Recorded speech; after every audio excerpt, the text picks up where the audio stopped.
Sorry for the delay, there was some problem. We will start with the mantra. Om Sthapakaya cha dharmasya sarvadharmasvarupine avatara varisthaya Ramakrishnaya te namaha. Namaskar to all of you. Welcome to the study of the lives of direct disciples. We had almost completed the life of Swami Subodhananda Ji Maharaj. There are some more incidences from the life of Swami Subodhananda Ji Maharaj. So we will continue with that.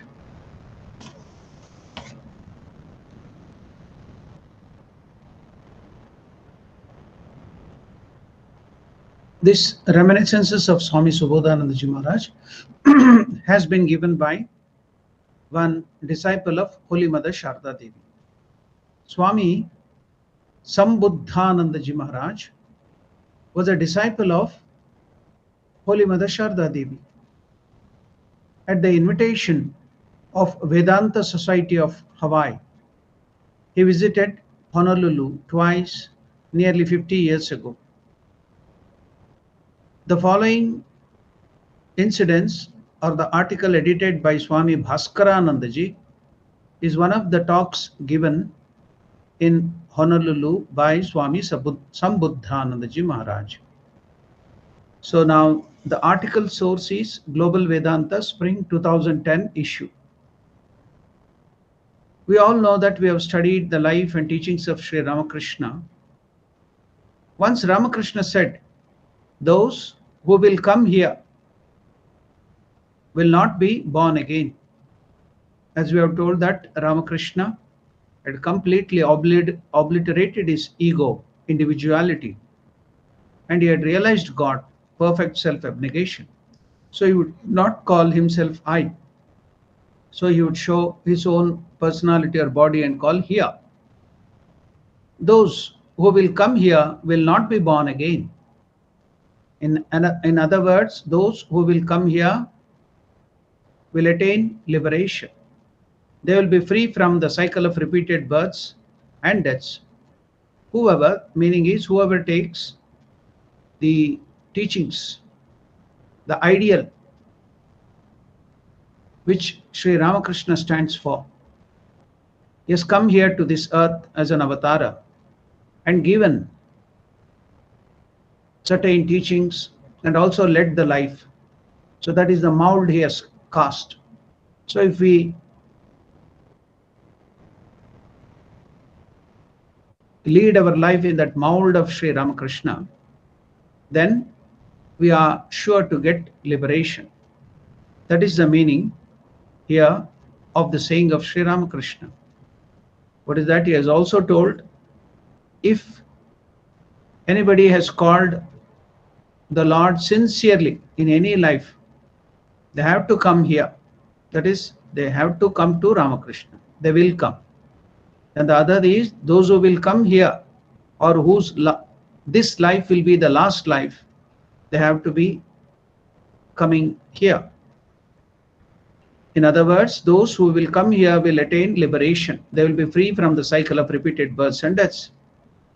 Now this Swamiji, Holy Mother's disciple, Swami Subodhananda Ji, when he is telling this incident, giving this lecture in USA, when I first read this saying of Sri Ramakrishna, it appeared to be a little enigmatic to me.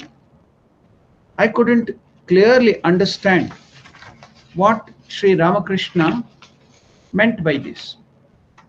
So all of us also, even though we have explained it, will have this doubt, just like Swami Subodhananda Ji Maharaj.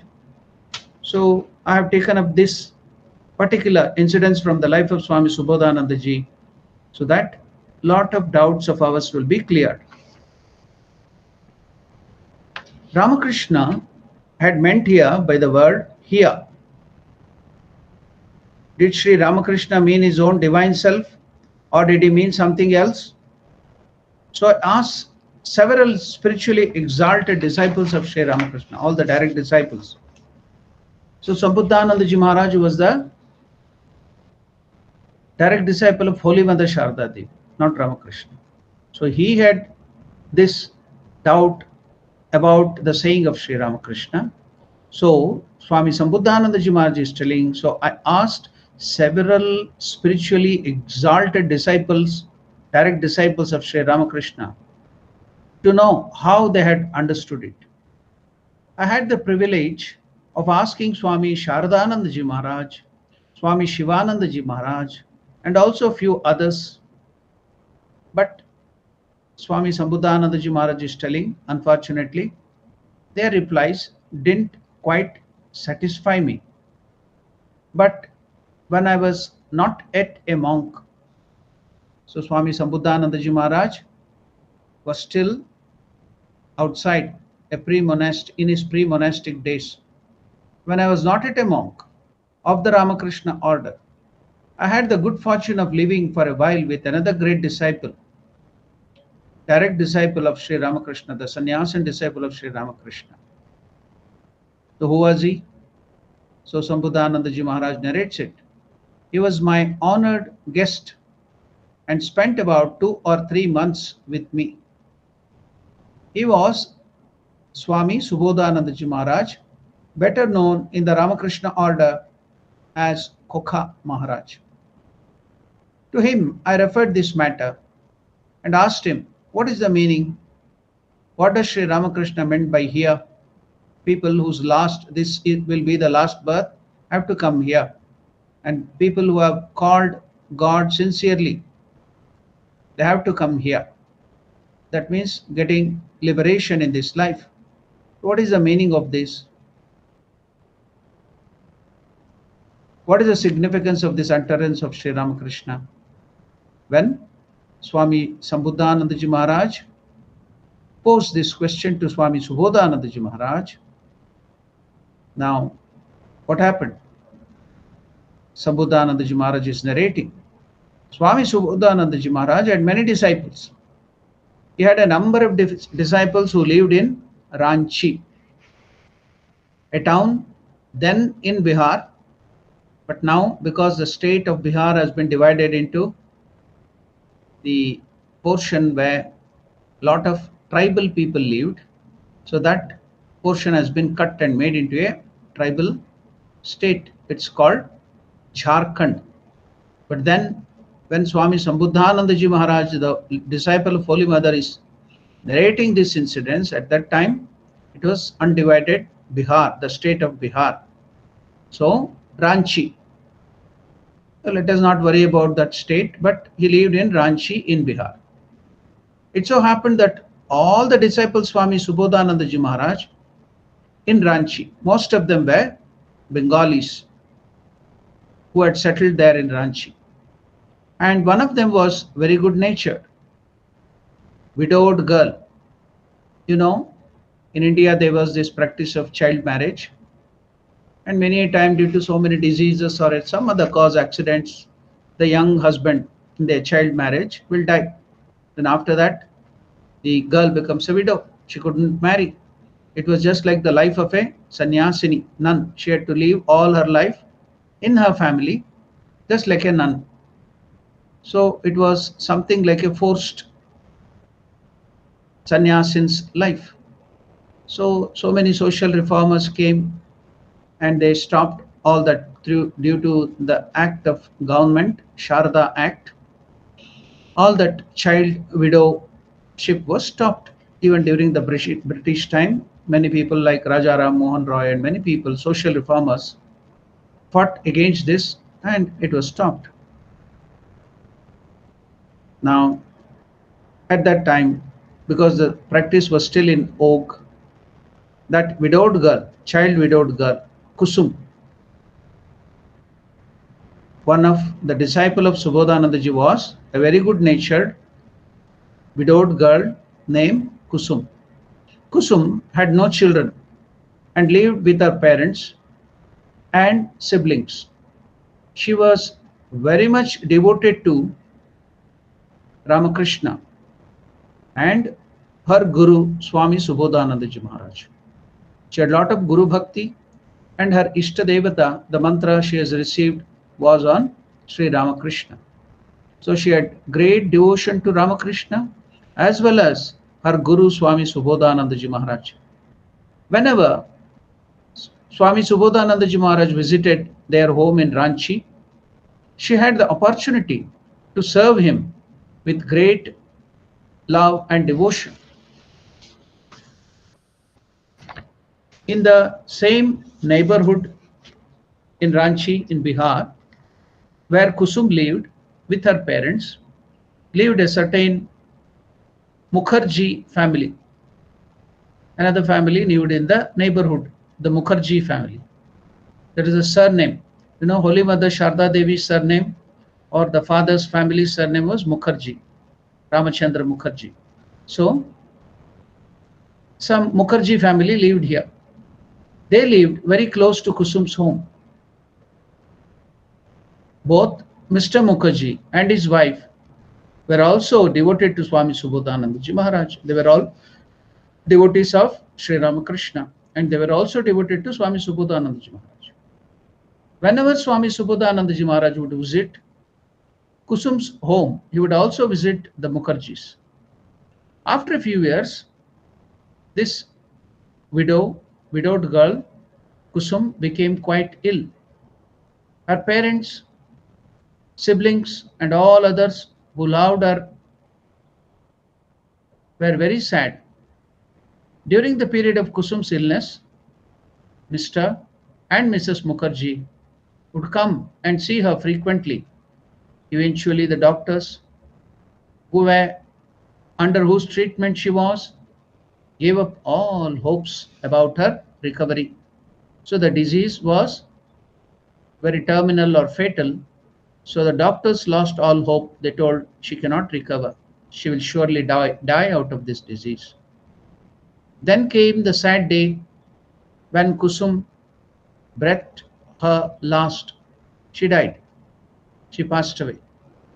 As soon as she passed away, her parents, overwhelmed with unbearable pain of losing their daughter, started weeping and crying aloud.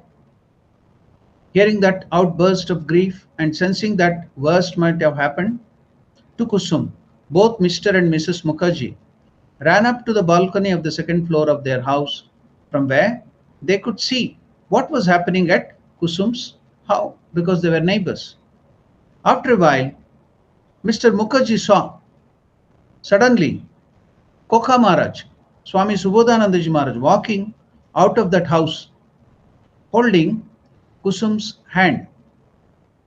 Then both Kusum and Kokha Maharaj slowly moved out of sight, walking down the street. Mr. Mukherjee wondered, what is this? That girl was so sick, and now the parents are wailing, she has died. But now they see Subodhananda Ji catching hold of the hand of that girl. He's taking away. Subodhananda Ji had not come to Ranchi at that time. He was somewhere else, because whenever he would come, he would visit all the people's houses. They were all devotees. They were got mantra diksha. They would all come to Mukherjee's house. Swami Subodhananda Ji would come to Mukherjee's house and also this Kusum's house.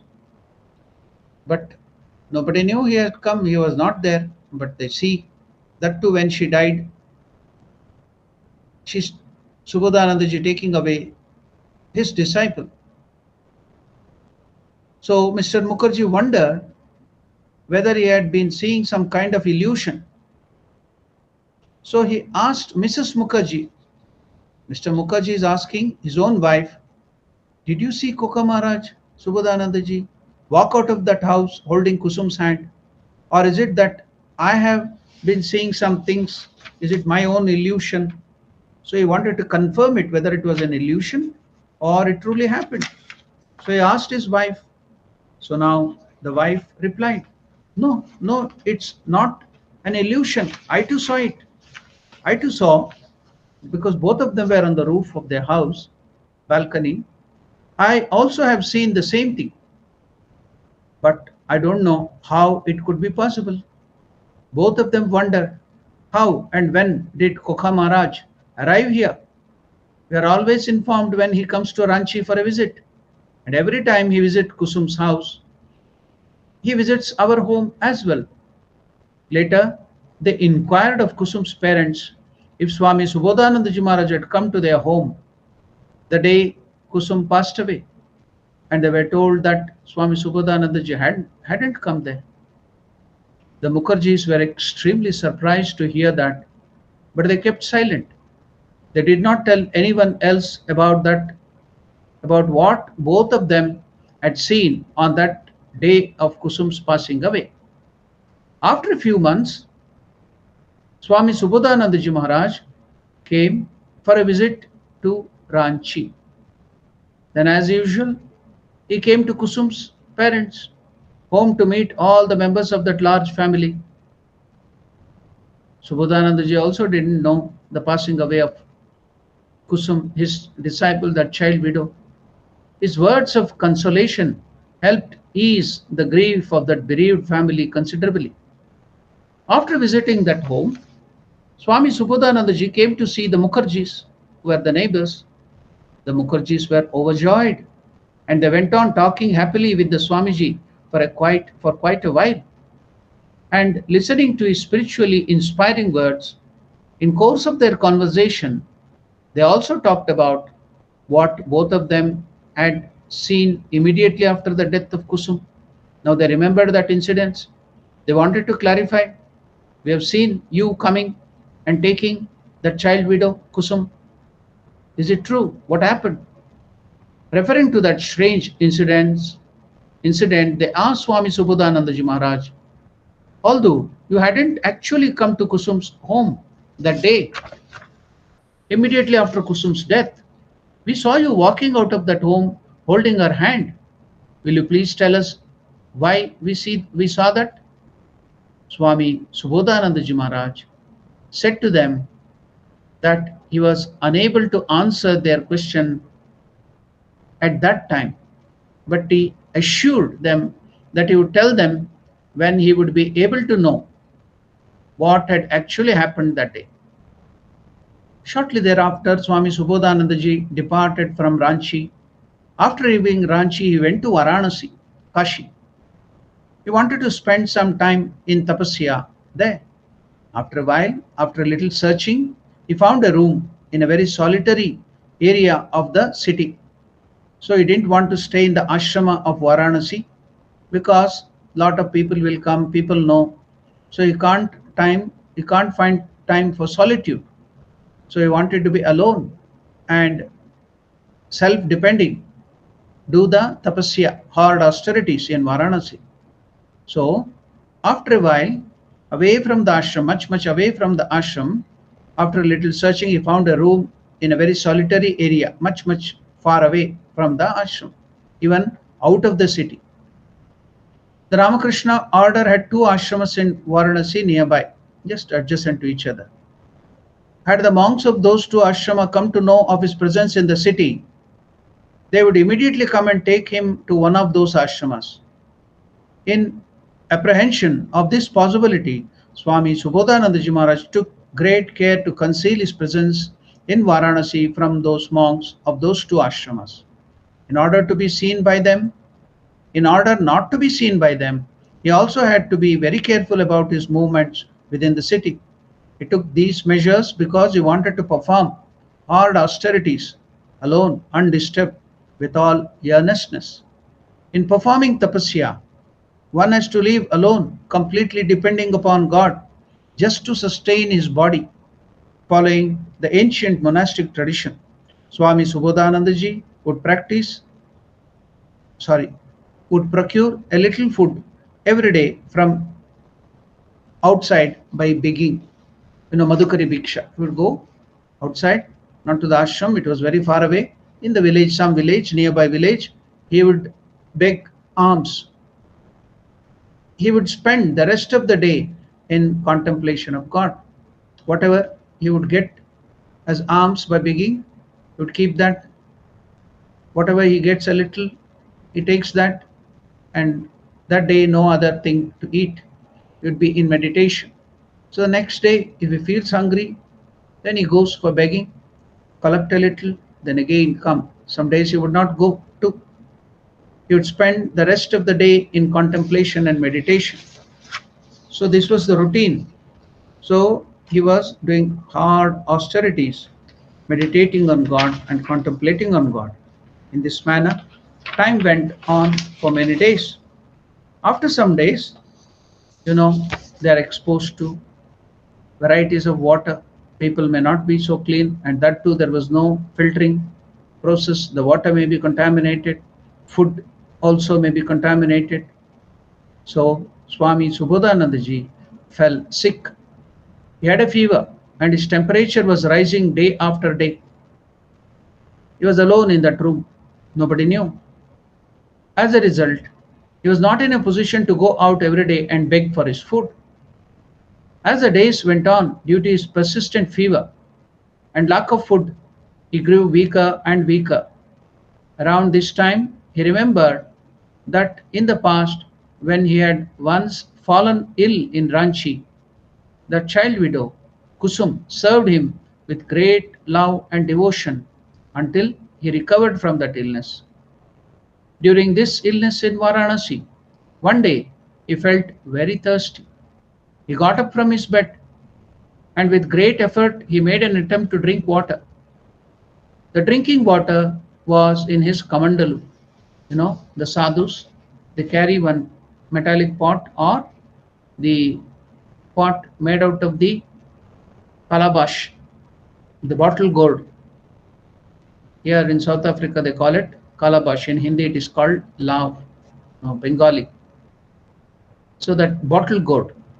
So that bottle gourd will have a big space. So when you remove the inner thing, the outer cover can hold water. They will make kamandalu out of it, like water bottle. In India, sadhus used to carry that. So either the metallic water pot or this kamandalu made out of this bottle gourd. Lauki, they also in Hindi it's called lauki. So during this illness in Varanasi, one day Subodhananda ji Maharaj felt very thirsty. He got up from his bed with great effort and made an attempt to drink water. The drinking water was in the kamandalu, away from his bed. After drinking a little water, while coming back to his bed, because he was very tired, he fainted and collapsed on the floor. He remained in that state for some time. Then regaining consciousness, he went on to his bed and tried his best to have a nap. While sleeping, he saw that little girl, the child widow Kusum, was sitting by his bedside and she was fanning him with a hand fan. Swami Subodhananda ji was extremely surprised to see her because she's already dead and gone. She's not living.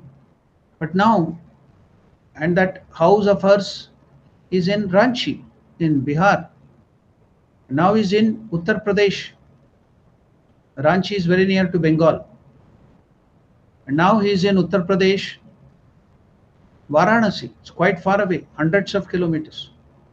Maybe some from Ranchi to Kashi or Varanasi, it may be something like 500, 600 kilometers. Now she is dead, let alone Ranchi. She is dead. And in that room in Varanasi, while he is sick and he fainted and he came with great difficulty to the bed, trying to sleep, he sees on his bedside this disciple, the child widow Kusum, sitting there on his bedside and serving him, fanning him. He was surprised. Swami Subodhananda ji was extremely surprised to see her and asked that disciple, child widow Kusum, "My dear daughter, how could you come here? Who brought you here? Nobody knows that I'm staying here. It's outskirts of Varanasi, a village. and I'm just staying in a room. Nobody knows, even the monks there in the Varanasi ashrama do not know. How could you know about me here, and how did you come here? To which that disciple Kusum replied to her Gurudeva, to her Guru, Swamiji, I was with Sri Ramakrishna in the Ramakrishna Loka, because she has passed away. She is a disciple. You know that? See, your faith who have taken Mantra Diksha will increase. Ramakrishna has promised, Sharda Devi has promised, whoever take the mantra of Ramakrishna, the Lord will come, hold your hand, show the light, and take him to his loka and give liberation. I have told it many times. Now Kusum was passed away, and now she has come here in person to Subodhananda Ji Maharaj, and she is telling, when Subodhananda Ji asked her, how could you come here? You are not alive anymore, and I am here in Varanasi, and your house is in Ranchi, and now you are not living, you are dead. You have given up the body. How could you know I am here and come here? How did you come? So to which Kusum replied, I was with Sri Ramakrishna in that Ramakrishna Loka, and he told me, my child Kokha has fallen sick and is remembering you because you had served him when he had visited your house when you were alive. He had fallen sick. At that time you have nursed him with great care. So now in this time of crisis, in this disease, when he is too weak, he remembered your service. So Ramakrishna told Kusum, my child Kokha has fallen sick and is remembering you. Go there and serve him. And so Ramakrishna has sent me here. That's why I have come here. Kokha Maharaj asked her what kind of life she was leading in that Ramakrishna Loka, the spiritual realm of Sri Ramakrishna. Just like where Brahma, Chaturmukha Brahma lives with Saraswati, that is called Brahma Loka. Where Lord Shiva lives with all the devotees, his devotees is called Kailasa. Where Vishnu lives with all his devotees, it is called Vaikuntha. And the devotees of Krishna, they tell, they all live after giving up the body in Goloka. The devotees of Devi, Divine Mother, they live in that loka called Devi Loka. Now, Kusum told that she was living in Ramakrishna Loka. And now Kokha Maharaj asked her what kind of life she was leading in that Ramakrishna Loka, the spiritual realm of Sri Ramakrishna. Now this girl, the disciple of Subodhananda Ji, she replied, Kusum said that she was leading a very peaceful life there, free from all kinds of worry and anxiety, no pain, no fear, no worry, no anxiety. So with Sri Ramakrishna in that spiritual realm, I am leading a very good life, peaceful life, free from all kinds of worry, pain and anxiety. Only peace and peace, eternal peace reigns in Ramakrishna Loka. It is hard to describe through words the actual condition of that realm. Kusum is replying. Then Swami Subodhananda Ji asked her, well, can you tell me what happened to you when you passed away? You died in Ranchi, in your house. Then can you tell me what happened to you at that time? Swami Subodhananda Ji is asking this girl, Kusum, who had come from Master's Ramakrishna Loka, well, can you tell me what happened to you when you died? To which Kusum replied, during my illness, particularly during the last part of my illness, I was extremely worried. I was suffering terribly with pain and disease. Still, I did not forget you, my Guru. I remembered you, even in that pain, terrible pain, even During my last breath, I couldn't forget you because she was greatly devoted to her Guru and her Ishtadevata. So I was suffering terribly. Still, I didn't forget you. Then, during the last moment of my life, I saw, just I was about to give up my body, I saw that you came to me in person. Subodhanandaji came to me in person, and you told me, "Come, my child, come, daughter, come on with me. Why should you wait any longer here? Why should you suffer so much? Come away with me." So I went with you. You held my hand and led me. After going a certain distance, when I looked towards you, I couldn't find you. Instead, I saw Sri Ramakrishna in your place. I asked now Sri Ramakrishna, my Gurudeva, revered Koka Maharaj, was all along with me. Where has he gone? Because she was highly devoted to her Gurudeva, Koka Maharaj or Subodhananda ji. Now, since he disappeared and Sri Ramakrishna was there, I asked Sri Ramakrishna, where is my Gurudeva, revered Koka Maharaj, who was all along with me? Where has he gone? Then Master Sri Ramakrishna replied, my dear child, it was not Koka, it was not Subodhananda whom you saw. It was I. I took the form of Subodhananda. I took the form of Koka, and I led you from your home to this place. It wasn't Koka, but all along it was I who was accompanying you, because you have so much of devotion to your Guru. So I took the form of Koka and brought you here. Then Kusum said to Swami Subodhananda ji that she was all the time with Sri Ramakrishna in that Ramakrishna Loka, where only peace, eternal peace reigned, no pain, no worry, no anxiety, and was passing her days in great happiness, infinite joy, bliss, with great happiness and peace.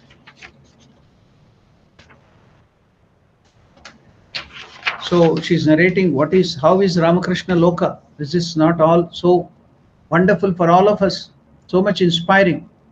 Now, hearing that Swami Subodhananda said to Kusum, very well Kusum, now you can go back to where you have come from. When Swami Subodhananda ji narrated this incident to me, the meaning of Sri Ramakrishna's utterance, what is that? Those who will come here, that is, take the mantra Diksha of Sri Ramakrishna. Those who will mold their life cast by Sri Ramakrishna, that is the teachings, based on the teachings and life of Sri Ramakrishna. That is the meaning of those who will come here will not be born again. Became very clear to me when Subodhanandaji Maharaj narrated these incidents of his own life. I understood that whoever would come to accept Sri Ramakrishna as his or her spiritual ideal through the gurus of Sri Ramakrishna order, they will be liberated without fail. They won't be born again.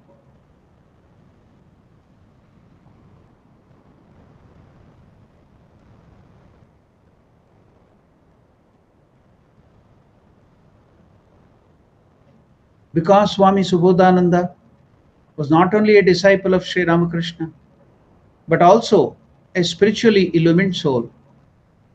He had experienced God.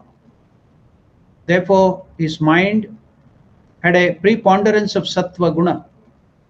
That is why he could know, he could see Kusum and talk to her and get all the news of Ramakrishna Loka. The devotees of Sri Ramakrishna call Brahmaloka by this name. It is the same thing. It is Lord Vishnu himself, Vaikuntha itself. So now the same thing applies Swahanandaji Maharaj also told this same incidents. Why take mantra from a guru? Another Swamiji from USA is now no more, Swahanandaji Maharaj. He has told, why take a mantra from a guru?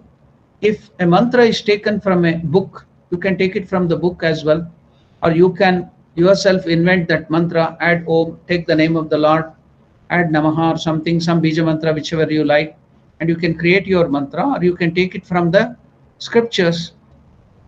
What is the necessity of taking from a guru? If a mantra is taken from a book, the result will not be exactly the same as if received directly from a guru. Nor will it be a waste of time either. God's name given by the Guru has its own power.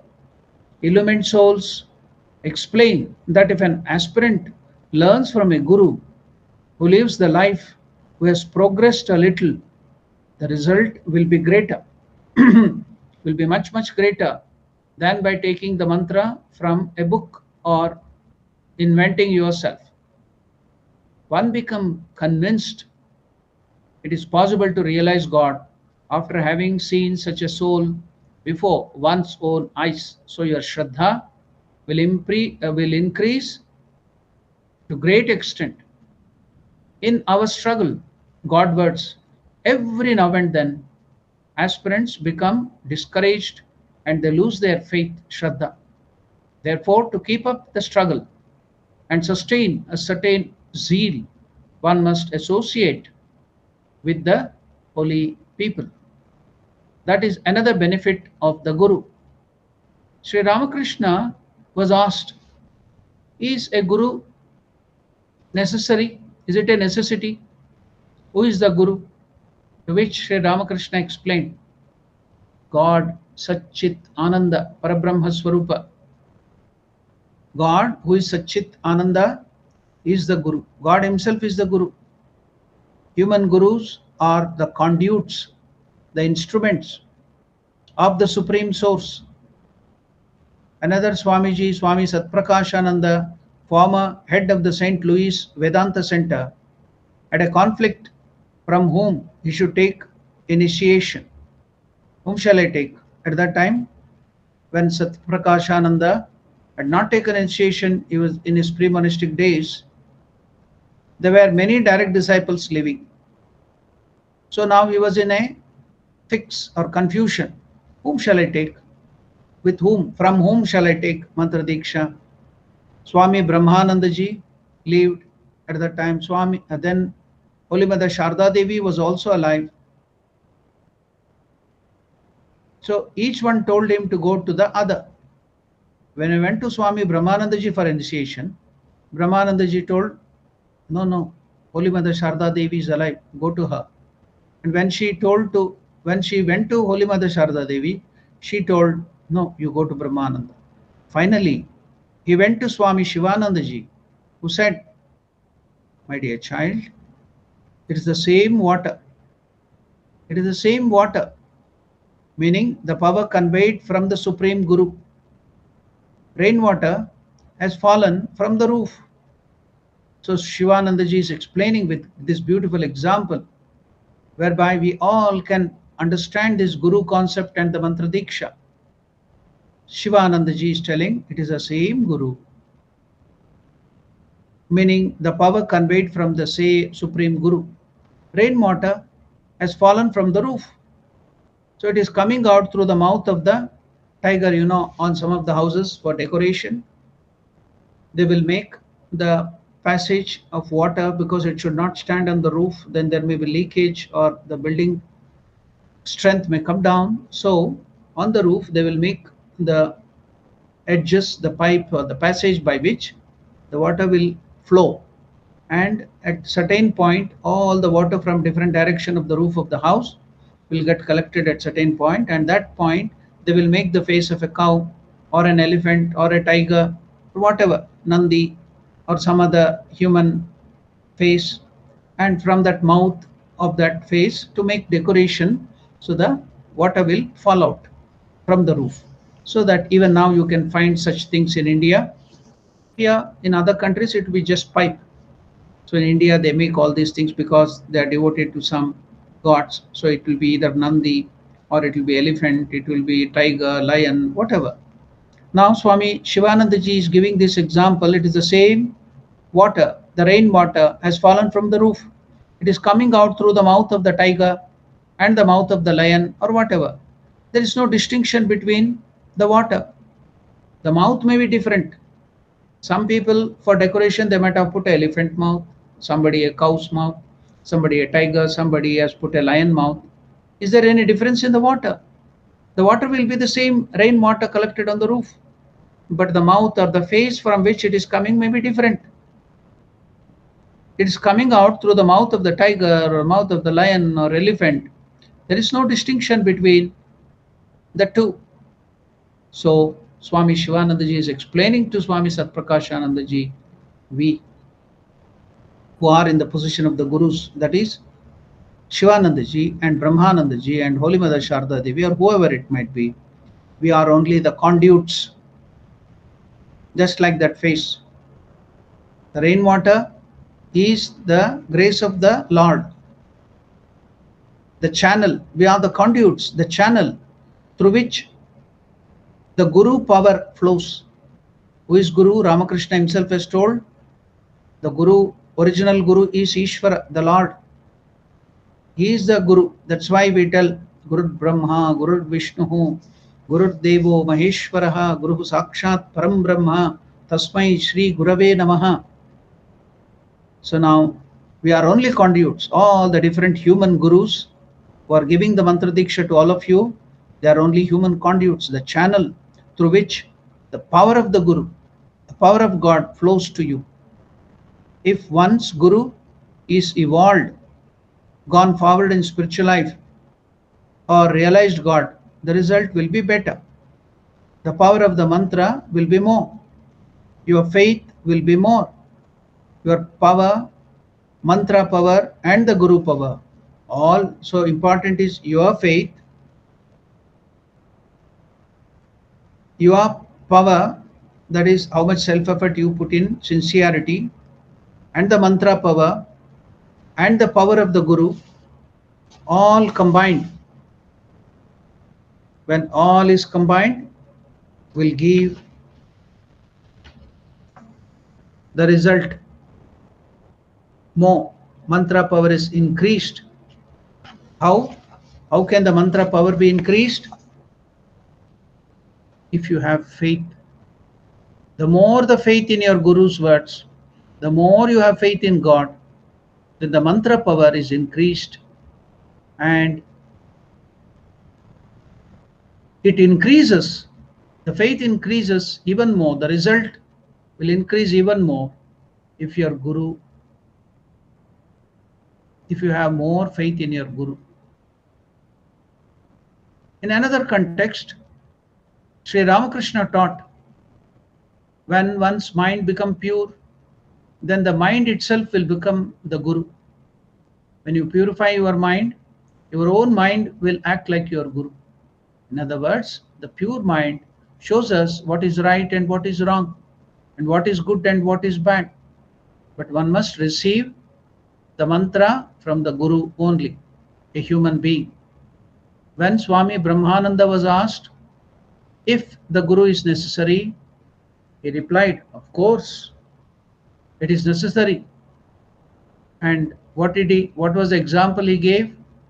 If you want to learn how to steal or learn pickpocketing, you need a Guru.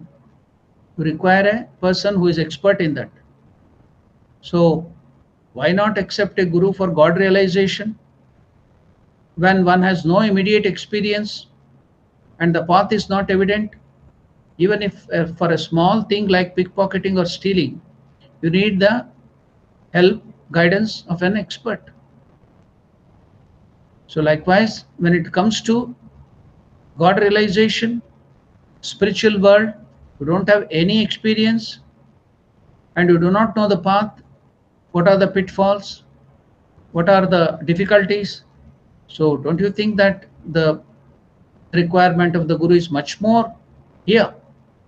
So in Vedantic tradition, the Guru is the Veda, the scriptures, which is knowledge not found within the range of ordinary human experience.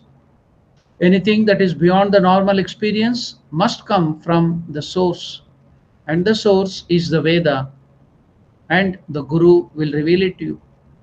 It is self evident truth. No one has created it, but it exists for all to experience. Ultimately, everything comes from the Vedas or from the personal God, Vishnu, Brahma, or Shiva. So, in our Ramakrishna tradition, the Ramakrishna order, the Guru tells the disciple, when giving the mantra diksha, the Guru tells the disciple, I am not the Guru is God, Ishvara only. Swami Shivananda and other direct disciples of Sri Ramakrishna all verified, I am not the Guru, meaning according to the Guru lineage, the supreme Guru was Sri Ramakrishna. Furthermore, the direct disciples spoke this way from their own experience. They did not have the sense of ego, the idea that I am the doer. In them, the idea of I and mine was almost non existent. In the Ramakrishna Vedanta tradition, their example is normally followed even now. Although, on one hand, we say we are not the Guru, but in another sense, we agree that yes, we are the human Gurus, where the Lord is using us as the conduit. However, before the human Guru dies, he should try to inspire the initiated devotees that the real Guru is not the human Guru. The Atman, the Paramatman, the Parabrahman, Satchit Ananda within the real Guru. The Atman or Parabrahman is nothing but God or the Ishta Devata.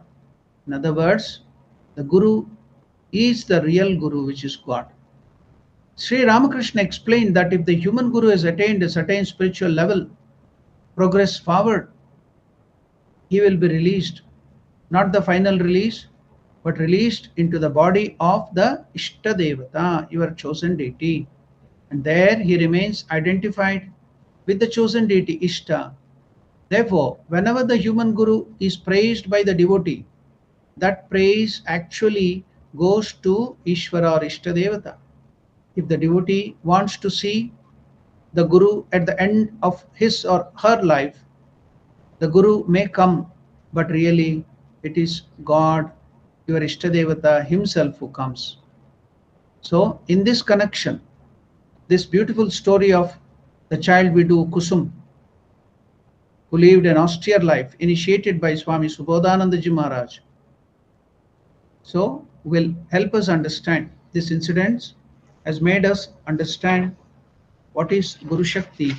That is one thing. Another thing, what was the meaning of what Ramakrishna told anybody who comes here to him has to get liberation, or anybody whose life is the last, who has sincerely called God, have to come to Ramakrishna and get liberation. So now, both the things we could understand what is Guru Shakti and also what is the saying of Sri Ramakrishna. Isn't it wonderful? We have learned something very deep which we couldn't understand. This wonderful vision, experience of Swami Subodhananda Ji Maharaj about that child widow, Kusum, has revealed so many things in our life. So many doubts has been cleared. So that's why I collected these incidents. And even though the life was completed, I wanted to tell you, give out the detail, because all our reading and hearing all these things, it's not just like reading the novel, but we have to connect it to our life. It should help us go forward in spiritual life. That's why I was very particular to give you this wonderful incidents of Sri Ramakrishna or Subodhananda Ji Maharaj and that child widow Kusum.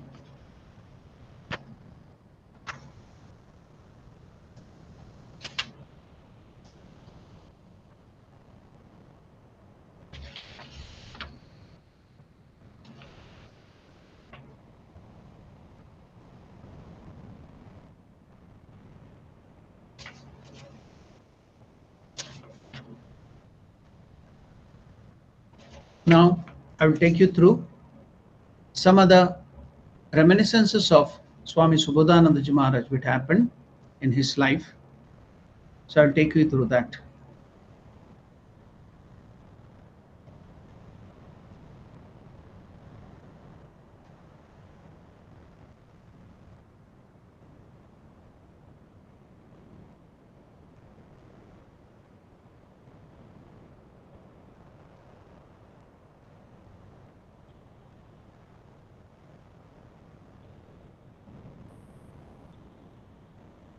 This reminiscence or incidents is given by Swami Apurvanandaji Maharaj, who was then living in Belur Mutt when Subodhanandaji Maharaj was there. So let us go through that wonderful incidents. We'll get so many different facets and aspects of spiritual life. You know that recently it was Ganga Dasera. Ganga Puja was done the day which Ganga came from the solar orb. We also saw that in one of the spiritual experience, Swami Subodhanandaji Maharaj got that experience by the touch of Sri Ramakrishna. He went to the loka of the gods. There he saw the river Mandakini, the Ganga there from which it is coming to our loka. Bhagirath bought it. Bhagirath did great tapasya and brought down Mother Ganga to this earth to save all his ancestors. The sons of Sagara, 60,000, were burnt by Kapila Maharshi. To give them liberation, he had brought that Mother Ganga. So that day is celebrated as Ganga Dasera, and Ganga Puja will be done all over the bank of Ganga and many other places. So now in Belur Mutt also they do this Ganga Puja. When we were there in the training center, both the years we had seen. So we would all be there watching that puja. After the puja is over, we will go into the water of Ganga, and after that, there will be a special pedestal or platform prepared temporarily. The Ganga water will be at the rise at that time, so there will be less current of the Ganga, because the force of the time will be chosen in such a way, the force of flowing of Ganga and the force of water from the sea, when they become equal, then there will be no current. It will rise up like this, equal. So at that time, the puja will be performed. So a platform will be created, and on that temporary platform, the Pujari Maharaj will sit, and all the articles of puja will be there. Everything just like detailed Shodasha Upachara puja. The mother will be offered cloth, abharana, everything, sandalwood, flowers. Finally, when the time of the offering comes, the sweets and the fruits, big baskets and big vessels, not one or two, because it's whole of Mother Ganga. So as if a very big fruits and sweets and other things, food material will be offered, and that will be all poured into the river after offering. So then there will be so many people waiting there. We are all the children of Mother Ganga. So brahmacharis, we used to be waiting, other sannyasins would be waiting there, and as soon as the fruits are thrown, we will catch them and collect them and then eat it as a prasad. So Ganga Puja is celebrated in Belur Mutt every year. It happened just 2-3 days back, the Ganga Puja, and now we are getting this incident. Isn't it wonderful coincidence? After worshipping the Ganga with flowers, etc., fruits and sweets are offered to Mother Ganga itself. I explained about it. These are thrown into the river from the steps of the ghat. Monastics, brahmacharins and sannyasins, and even some of the devotees stand in the river close to the steps, waiting to catch the fruit and sweets. Among them, now Swami Apurvanandaji is telling about the Ganga Puja during the time of Koka Maharaj. Amongst them was Koka Maharaj Subodhanandaji. He was also just like a child, even though he was the direct disciple. And Apurvanandaji is telling all of us were brahmacharis or sannyasis, very young. He was a realized soul, but he was so childlike. He also joined us to stand there waiting for the prasad. As soon as it's thrown, he will jump into the water and get it. So just like children, he is also standing in the Ganga waiting for that prasad. Amongst all the people waiting there in the Ganga water was present this childlike Kokha Maharaj, Apurvanandaji is telling. Although, he had a phobia of water, he didn't know swimming. Even then, he is in the Ganga water.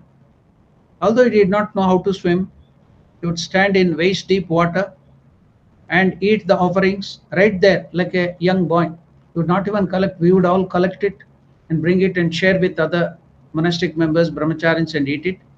But Subodhanandaji now, he would collect and start eating there itself in the Ganga water. So, although he did not know how to swim, Subodhanandaji Kokha Maharaj, he was just like child. He would stand in the waist deep water and eat those offerings right there like a young boy. Together with two other brahmacharis, Swami Apurvanandaji is telling, I too was standing and waiting in the Ganga that year. Kokha Maharaj also came and started to eat the offerings. Some of us, the brahmacharis and the monks, some of us who are very young, we dove into the water. You can see inside the water. We also used to do that. We can see, dive into the water. Then here Apurvanandaji is telling, he and others, they dove into the underwater, caught hold of the legs of Subodhanandaji. They wanted to play prank because he was very free with everybody. He didn't have the inhibition or something like, I'm a great direct disciple, I'm a great realized soul. So he was so free. He would be like a child playing with everybody. Just imagine like a child. Though he was elderly, he was childlike. So that's why Ramakrishna had called him so simple. He was called Kokha. So now, see, other direct disciples, you'll be afraid, Narendra, that is Swami Vivekananda, Brahmananda, Shivananda, would not approach them. They're all great gurus, spiritual realized soul, Brahmagnanis. He is also similar to that, but he is so childlike that all these brahmacharis and young novices would very free with him. He would not be angry at all. He would also behave like a child with them. Kokha Maharaj was so simple, so unassuming. So here, all these brahmacharis, one or two, or this young sannyasin, they dived inside the water, dove inside that water, underwater, caught hold of his legs and tried to pull his feet out from under him. Now he's afraid of water, he doesn't know swimming, helpless. He made a lunge at me. Apurvanandaji also was doing that. He was standing by, others were trying to pull his leg and drown him in the water. Now what did Apurvanandaji was also standing near him? Immediately Subodhanandaji lunged and caught hold of his neck because he was going down in water. He caught hold of the neck of Apurvanandaji.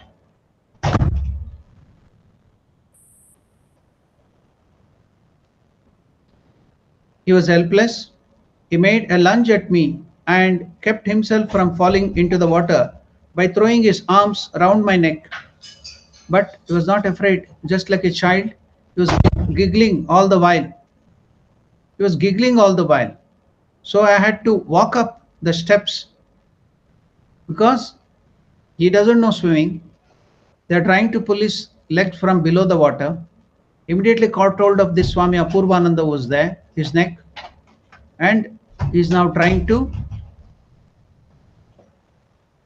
just protect himself. So just like a child is giggling, laughing all the while. So Apurvananda is telling, I had to walk up the steps carrying him in my arms. He's not letting me at all. He's completely catching my neck and holding me.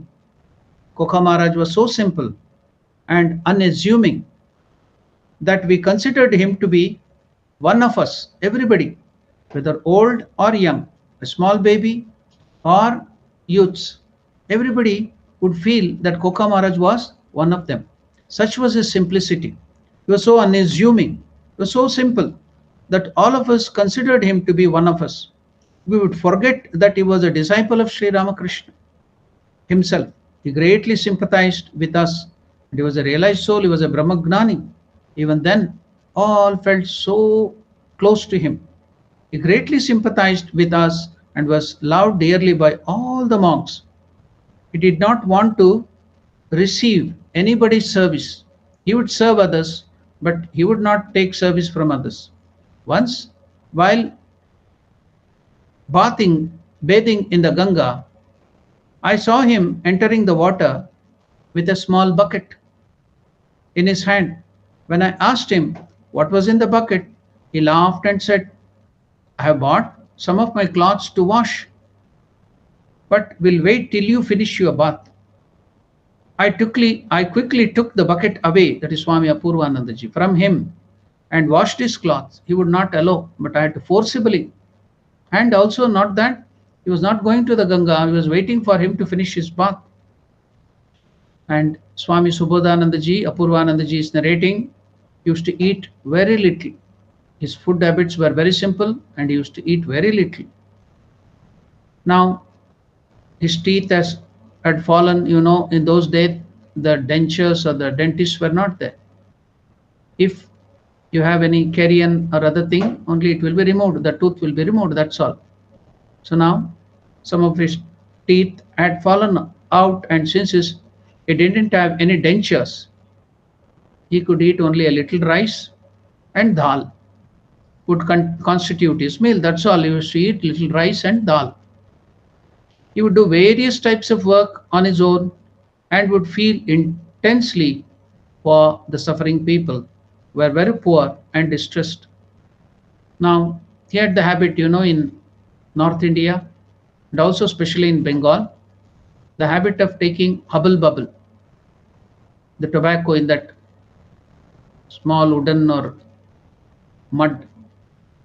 This thing will be there, the clay one, and they will put fire, charcoal or something, and they will put the tobacco, and with that pipe or something they will smoke. That is the habit, and it would be done commonly everywhere in everybody's house. That would be there in olden days.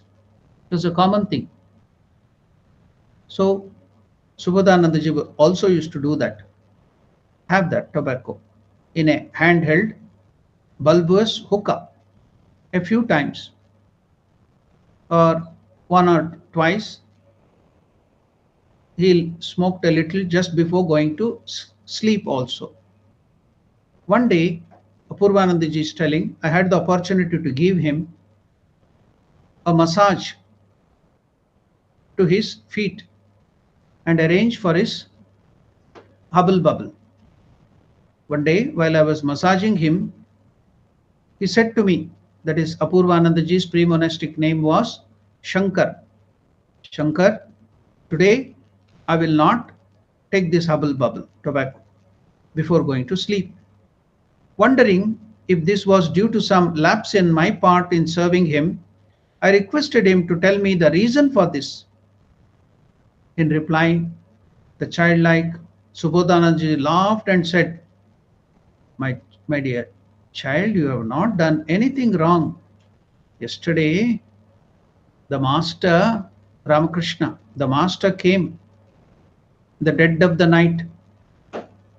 He sat on my bed and told me with some irritation, with some anger, Koka, you smell tobacco. You smell of tobacco.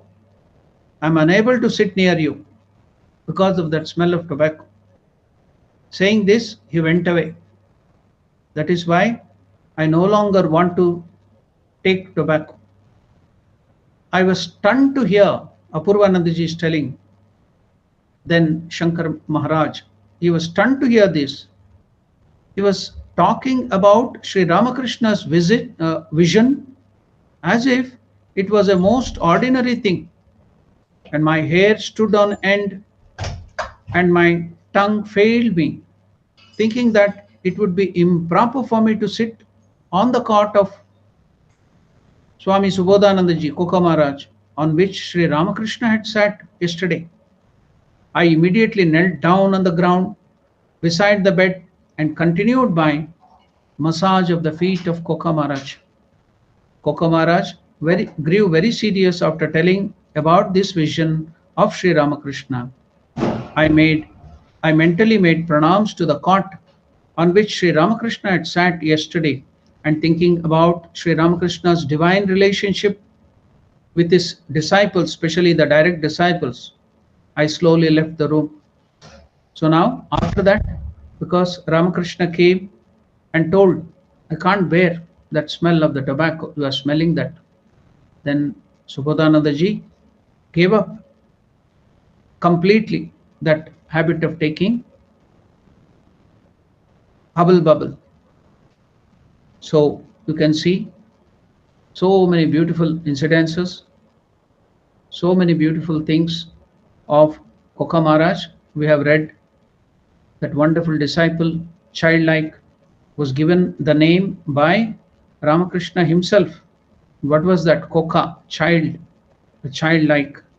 So with just one last teaching of Subodhananda ji, we will end our conversation. We will stop the study of the life and teachings of Subodhananda ji. So what is this beautiful teaching of Swami Subodhananda ji? Subodhananda ji, Koka Maharaj used to tell, pray to him, pray to God with utmost devotion and faith. Pray to God with utmost devotion and faith.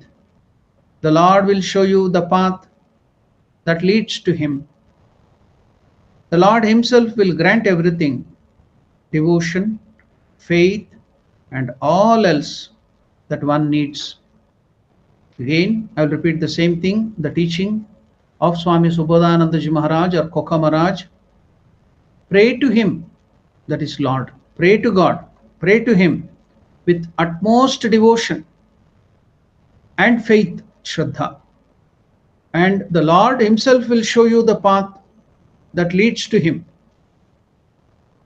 He himself, God himself, will grant everything to you. More devotion, bhakti, Shraddha, faith, and all else one needs to progress forward and realize him. So what a wonderful life, and what a wonderful incidences and teachings of Koka Maharaj. We really enjoyed it. It has increased our faith in the Lord. It has increased that we too should do more sadhana and realize the Lord. So Swami Subodhananda ji Maharaj used to tell, just keep on doing your spiritual practices. Subodhananda ji, Koka Maharaj used to tell, just keep on doing your spiritual practices and try to serve God in man. Serve God in man. Just keep on doing your spiritual practices. Don't give up the japa, mantra diksha given by your guru. Do that japa constantly. Keep on. Just keep on doing your spiritual practices and try to serve God in man. See God in man and serve them. Human beings. What is the need of thinking about what this person or that person is saying? Have you become a monk to be always busy thinking about what this person or that person thinks about you? There is no need to engage in useless conversation. Stay within yourself and remain silent. Being guided by what others are saying, that person, this person, will only result in restlessness. Do not worry about all that some people is telling about me like this, somebody is commenting about me like this, all those people are talking like this, the newspaper, the TV are telling like this, the what is that, YouTube or whatever, now the present thing. Don't worry about all those things. Swami Subodhananda ji is telling. Just keep on doing your spiritual practices, japa, meditation, and try to serve God in man. See God in all the human beings and serve them. What is the need of thinking about what this person or that person is saying? Have you become a spiritual aspirant or a monk to be always busy thinking about what this person or that person thinks about you? There is no need to engage in useless conversation. Don't waste your time on useless conversation. Stay within yourself and remain silent. Being guided by what others are saying will only result in restlessness. So just keep on doing your spiritual practices. Just keep on doing your spiritual practices and try to serve God in man. Try to serve God in man. Wonderful teachings of Subodhanandaji, wonderful life incidences. So we are really blessed. So we will stop our conversation here, and I have to tell you that from today onwards, for a short time, we will stop the study of the life of direct disciples, because on from 15th to 17th, I'll be moving to another center, that is Durban, and after that I have to take charge of other centers. I have to go to visit different centers. So I'll be constantly moving about, so I can't take classes at that time. So all the classes will stand cancelled for maybe a month or so. So I will inform, or our people, authorities will inform you when we are going to start this session again. So until then, we shall be meditating, we shall be thinking, as Subodhanandaji has told, keep on, go on doing spiritual practice as japa. No other thing is required, and serve God in human beings. So we'll keep this motto, the teaching of Swami Subodhananda Maharaj, and constantly meditating and thinking and doing japa of the Lord. If you have any questions, if you have any doubts, you can ask them.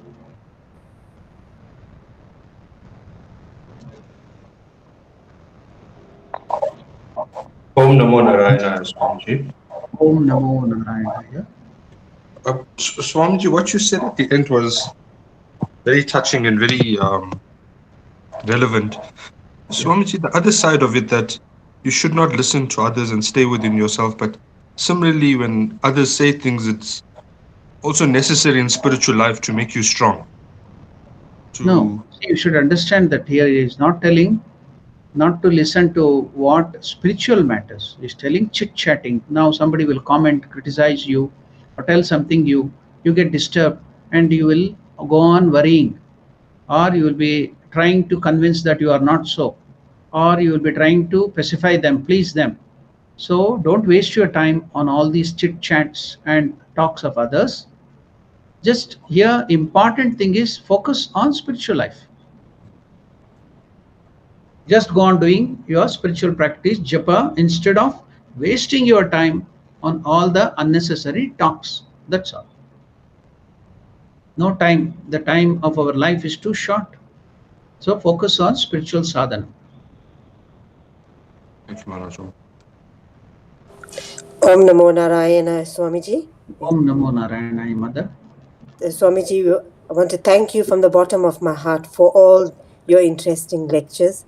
You really kept the mind at a high stage during the pandemic. We thank you very much, and we wish you well on your new journey, and keep well, Swamiji. Thank you so much.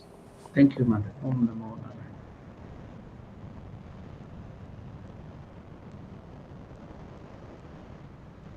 Any questions? Any doubts? If you don't have any, then I can conclude with the prayer. Okay, then we shall conclude with the prayer. Om Priyatam Pundarikakshaha Sarvayagneshwaro Harihi Tasmin Tushte Jagat Tushtam Prenite Prenitam Jagat Harihi Om Tat Sat Sri Ramakrishna Arpanamastu. Thank you. Namaste. Om Namo Narayanaya.